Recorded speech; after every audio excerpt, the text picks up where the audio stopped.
Definições básicas e tipos de escoamento é o tema agora desse nosso vídeo. A gente vai ter que saber, o primeiro ponto é o seguinte, que os escoamentos em rios, normalmente quem vai definir esse escoamento em rios é a força da gravidade, né? Então a gente vai ter uma diferença de energia potencial e essa diferença de energia potencial é que vai fazer com que a gente tenha aí basicamente o escoamento. Então a gente vai transformar a energia potencial em energia cinética. Uma parcela dessa energia vai ser dissipada por atrito, tá certo? Um atrito que vai acontecer pela própria turbulência do escoamento. Então, mas do ponto de vista mais hidrológico, a gente vai ter escoamento superficial direto, que a gente vai ter aqui a encosta. Então, você imagina aqui que tem a encosta, aqui embaixo aqui tem o rio. Então, nessa encosta aqui tem a precipitação, uma parte da água não vai infiltrar e outra parte vai escoar aqui na própria encosta. Então, essa parte que vai escoar na própria encosta, a gente vai denominar de escoamento superficial direto. Uma outra parte vai infiltrar. E a gente vai ter aqui uma região aqui próxima à superfície, uma região de solo não saturado. E vai acontecer um primeiro escoamento, tanto horizontal quanto vertical, nessa zona não saturada do solo. Esse escoamento vertical vai continuar o processo de infiltração, percolação profunda, e aqui embaixo a gente vai ter aqui o nível freático, onde a gente vai ter aqui uma área de solo totalmente saturada e a gente vai ter o escoamento nessa região saturada. Então a gente vai ter o escoamento superficial direto, um escoamento que vai acontecer nessa zona não saturada e um escoamento mais profundo que vai acontecer nessa região saturada. E esse escoamento mais profundo, em algum momento, ele vai encontrar a calha do rio. E essa água, dessa água subterrânea que escoou, uma parte dela vai retornar ao rio, na forma do que a gente chama de escoamento de base. Isso vai caracterizar, inclusive, uma relação entre o rio e o aquífero. Então, a formação do escoamento de um rio vai se dar a partir dessas três componentes: o escoamento superficial direto, o escoamento superficial e o escoamento subterrâneo, que vai se dar através do aquífero. Então, essas três componentes formam as vazões que vão se dar no rio. Obviamente, o escoamento superficial direto vai ter uma velocidade de ocorrência muito maior do que a percolação, tá certo? Que vai se dar no solo, ou esse escoamento subterrâneo que vai acontecer no solo. Esse é muito mais lento, o escoamento subterrâneo, do que o escoamento superficial direto. Dessa forma, o escoamento associado às cheias, às vazões das cheias, estão associados mais esse componente do escoamento superficial direto. E as vazões mínimas dos rios, tá certo? Estão associados mais a esse escoamento de base, que é chamado aí essa contribuição para as vazões dos rios, que é dada pelo escoamento subterrâneo.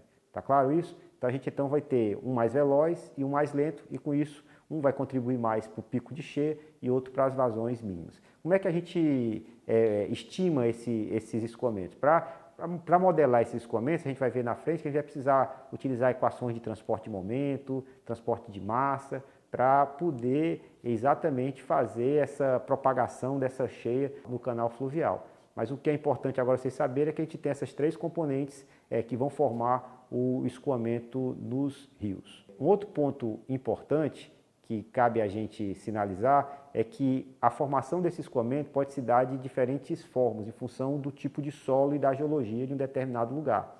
Se a gente tiver um solo que é um solo com uma capacidade de infiltração não tão alta, o que vai acontecer é que vai ter a intensidade de chuva. Essa intensidade de chuva vai superar, em certo momento, a capacidade de infiltração do solo. Se a quantidade de chuva, o I, é maior do que o F, que seria a quantidade de água que está infiltrando, vai ter, nem toda água então que chove infiltra, e em função disso vai começar a ter um escoamento superficial direto. Esse escoamento superficial direto que se forma é o que a gente vai chamar de escoamento hortoniano, tá certo? Em homenagem a Horton, que foi quem propôs esse tipo de escoamento. Se você tiver um solo muito profundo, com uma permeabilidade muito alta, como acontece aqui, por exemplo, no sul do Ceará ou em dunas, né, na faixa costeira, toda a água que precipita, ela vai infiltrar. Então, nesse momento, não vai se formar esse escoamento superficial direto. Então, a gente vai ter aqui a água que precipitou, infiltra e vai subir o nível do lençol freático. Quando a gente tiver uma depressão, que é onde vai estar a calha do rio, vai existir um momento que vai ter o escoamento de base e pode ser que esse nível freático suba muito, suba tanto que já não vai começar a aflorar o aquífero ele começa a aflorar bem antes de chegar no rio. Então a gente vai ter uma saturação do solo nessa região onde se deu esse afloramento do aquífero em função dessa elevação do nível freático, em função dessa infiltração intensa que aconteceu. Então, quando acontece isso, a gente diz que a gente vai ter aqui uma formação do escoamento por saturação, né, que por excedente desse processo de saturação.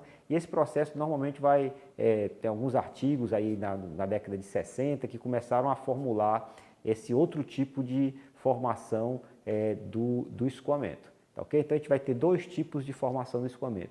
Aqui no Nordeste do Brasil, o mais frequente é exatamente a formação do escoamento do tipo hortoniano.